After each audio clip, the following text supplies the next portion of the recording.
Okay, so this is the third boss in normal mode, Highmaul.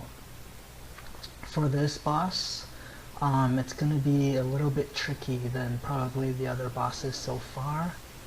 He has a couple of mechanics that you really need to manage properly. So as you can see, there's a swirly thing that comes on the ground and then it shoots up a rock.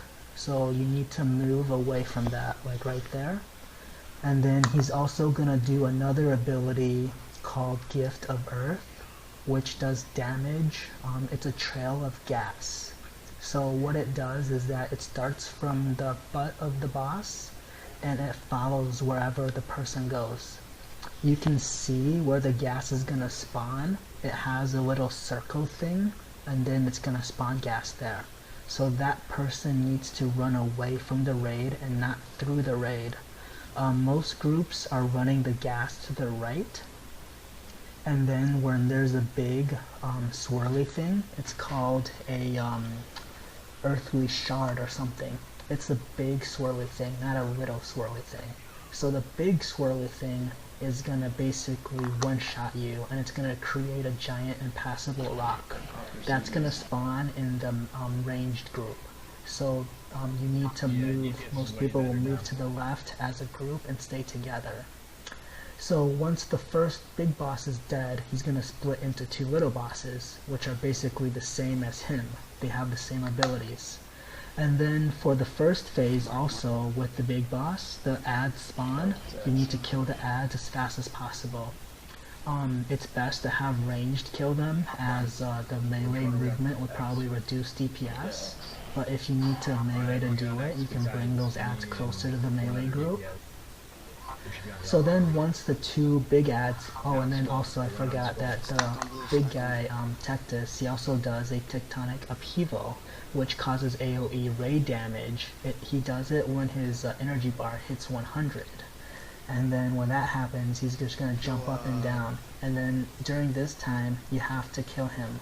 If you don't kill him, he's going to heal a little bit, and then the fight continues. So if you can kill him during this phase, it would be best. If you have to go through two tectonic upheavals before you can kill Tectus, that's probably fine too. But it's best if you can kill him during the first tectonic upheaval. During the tectonic upheaval, you probably want to use a raid-wide cooldown as well as your personal cooldowns, and also you might need to use a healing cooldown. Just make sure you coordinate all these so the cooldowns aren't wasted, because you're going to need them all. So then once the big guy is down, he splits into these two little guys. So what you want to do is you want to focus one of the little guys down. The little guys have the same ability as the big guy, so you're going to have the tectonic upheaval. He's going to jump up and down, and they're only killable during the tectonic upheaval part. So you want to try and kill him if you can. So right now, one of the shards is doing it. We weren't able to kill him. So then the other shard is nearing 100 energy. So then he's going to do the tectonic upheaval. So if you can't manage the healing through the tectonic upheavals, that's going to be a problem, because they're going to do theirs. These two little guys are pretty much going to do theirs back to back. As you can see, their energy bars are kind of staggered. So what's going to happen is you want to have your melee group stay on one of the shards, and then have maybe 1 DPS on the second shard, just to make sure that their stacks of whatever it's called stays down. The stacks do more damage, causes the mob to do more damage, which also affects the tectonic upheaval. So if the stacks are too high and they do the upheaval, then you might just wipe because the damage is too high. So then once one of the shards dies, they spawn into 4 motes. These 4 motes have the same abilities as the shards and as Tectus. So the motes, when one of the shards dies and spawns into the 4 motes, that's probably where most groups are gonna wipe, because as soon as that happens, you're gonna have so many people get the gas. You're gonna have so many swirly things on the ground. The swirly things also knock you back, and so if they knock you back into gas or into a earthly whatever it is where the big rock pops out, you'll probably just die.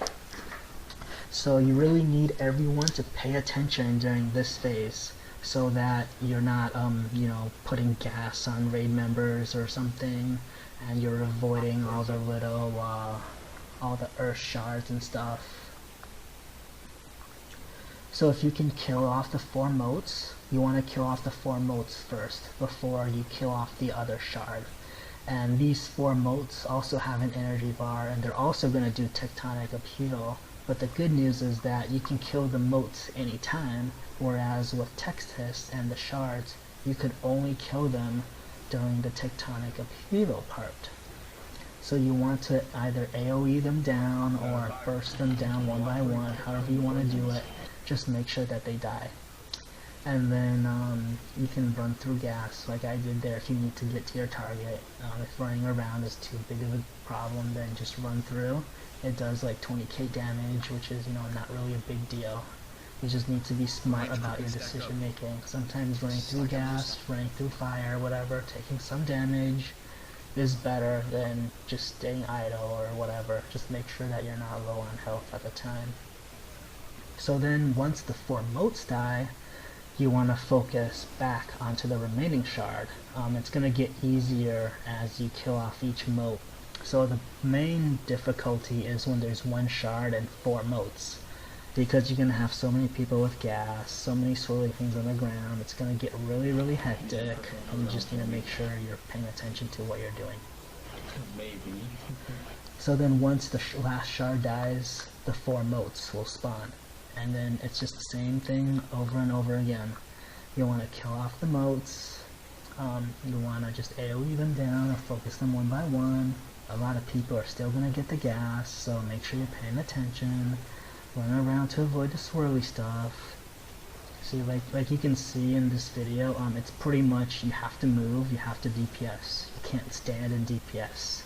So if you're a DPS, you might want to practice running around in circles, moving and DPSing at the same time, target switching, whatever. It's, you know, it's gonna be some pro level skills. I know a lot of people just like to sit still and DPS, which is pretty much what the butcher fight is. But for this fight, it's gonna be a little more complicated. You need to be able to avoid some of all the stuff. I'm not perfect in my execution. I get hit a couple of times, but so far it's not really that big of a deal because I'm not getting hit by the big swirly things. I was also in the 30-man raid with this, and there were just so many melee DPS, so much animations going on. Sometimes it's just hard to see shit on the ground because either the boss was standing over it or someone else was, or something like that. So you need to make sure that you're really paying attention because this fight is really, really going to be hard on the DPS. You gotta really know how to stay alive, how to really move around in DPS. Nice job. But if you can get this fight down, then just get the loots, which unfortunately in this case, I didn't get any loot. I haven't gotten any loot drops so far yet.